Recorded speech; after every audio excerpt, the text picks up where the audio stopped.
Intereson shumë çka ndodh me Tetov Prizren, se ajo është një ndër dy rrugët që na lidh me Kosovën.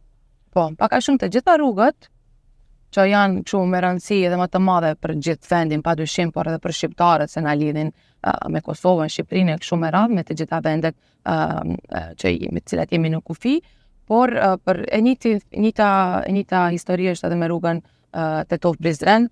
Ekziston një memorandum, e kom stërthan që ekziston si dokument, por nuk është se është realizu asnjë pikë, asnjë nen nga ai memorandum për bashkëpunim. Ndoshta më keni ndjekë, keni pa që komunikimi me qeverinë e Kosovës ka qenë shumë intenziv këtë periudhë, pikërisht për këtë rrugë, duke dalë në terren edhe vetë, duke pas se si ata deri ku janë me fazat e tyre, të njëjtën interesim e ka shpreh dhe ministri duke ardhur fizikisht edhe ai në terren, duke bërë takime edhe në nivel kryeministror, që nuk ndodh edhe shpesh një kryeministër të pret një zëvendës ministre vetëm për të ndihmuar dhe për ta përkrahur realizimin e këtij projekti, që padyshim është shumë i rëndësishëm për zhvillimin ekonomik, turistik të vendit tonë.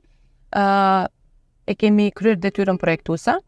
Detyra projektuese pas përfundimit u dorëzua tek pala kosovare për miratim. Ngeci ca muaj për shkak të proceseve zgjedhore që ata kanë.